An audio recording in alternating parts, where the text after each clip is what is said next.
So a new Harry Potter series is officially on its way, which is huge news, but there's this one viral analysis out there that argues it's already showing some pretty major signs of trouble.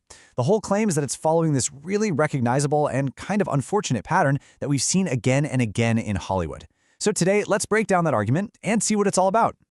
Okay, so here's how we're going to break this down. First, we'll get into the source's main theory, what it calls the pattern of failure. Then, we'll see how that pattern gets applied directly to the new Harry Potter show, and we're going to focus on a big casting controversy and all the confusion around J.K. Rowling's role. And finally, we'll look at a pretty interesting comparison the source makes to really drive its point home. All right, so the whole argument we're digging into today, it really boils down to one big idea: pattern recognition. The source is basically saying you don't have to wait until a show is actually out to know if it's going to work or not. Let's dig into what they mean by that. The idea here is that by just watching the steps that happen before a show's release, you can pretty much predict how it's going to turn out. The argument is that there's this specific sequence of events, a pattern, that has shown up time and again and has led to adaptations that just don't connect with the fans. Okay, so this slide right here, this is the absolute core of the theory. This is the pattern of failure they're talking about. It all starts with that exciting announcement. A beloved story is coming back. But then, the supposed red flags start popping up. Creators get hired who say they want to update the story. That leads to casting that seems to go against the books, and fans start getting worried. Then, according to this pattern, those fans get dismissed, sometimes pretty harshly. And the final step? The show comes out, it doesn't land well, and the blame gets pointed right back at the fans who were worried in the first place. All right, so now let's take that theory and apply it to the main event here, the new Harry Potter series. This is where the argument gets really specific. So you got to remember, the starting point for this whole critique is what was promised at the very beginning. HBO, the producers, everyone said this was going to be a faithful adaptation. That's the baseline, and the source measures everything that came after against that promise. And almost immediately the source says you start to see the pattern kick in. It points to a writer on the series who reportedly said he doesn't like rigorous adaptations and also admitted he hasn't even read the books. You pair that with a star saying the show will explore more than the books, and it raises a huge question. If you're adding stuff, what are you cutting from these already massive novels to make space? This, plus the casting we're about to get into, are what the source calls the first big red flags. Okay, so now we get to the real heart of the argument, the part that's getting the most attention, and it all centers on one single character, Severus Snape. This is where the critique gets super detailed and, yeah, pretty controversial. The source uses a really specific, kind of loaded phrase for this. They call it blatant virtue miscasting. And the argument isn't about the actor's talent at all, but about how the choice itself, they claim, creates brand new problems for the story.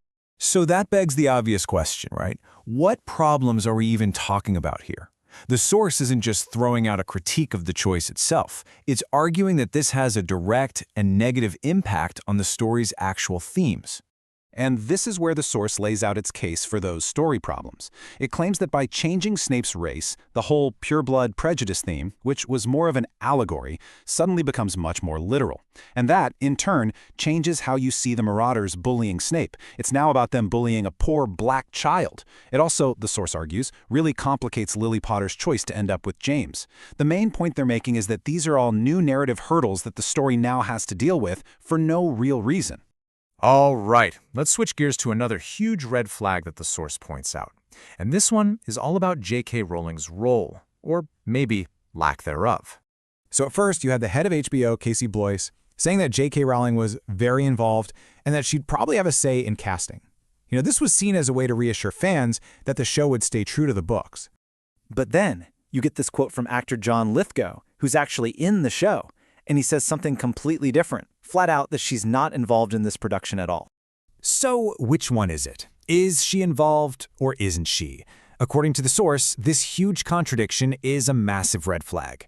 Because if the person who literally created this entire world isn't helping guide the adaptation, then who is? It brings up some really big questions about where this project is headed and whether it's still committed to being that faithful adaptation we were promised. So to really drive the whole point home, the source finishes up by drawing a direct comparison.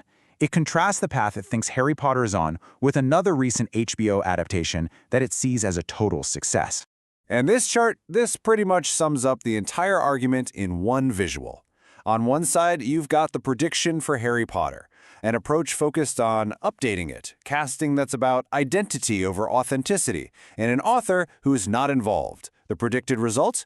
A pop culture battleground. But then you look at the other side, at the Game of Thrones prequel. The source holds this up as the ideal: a faithful approach, perfect casting, the author heavily involved, and the result, just genuine fan enthusiasm. So in the end, the prediction here isn't just, oh, the show might not be good. It's that the show is being set up to become a huge pop culture battleground. The argument is that it's being turned into a fight between different groups of fans and critics before we've even seen a single second of it. And that really leads us to the final and most provocative question this analysis leaves us with. Is the Harry Potter series just following this now familiar pattern that doesn't lead to a great new show, but instead leads to a beloved story being, as the source puts it, subverted into oblivion? That's the big question this whole thing leaves you thinking about.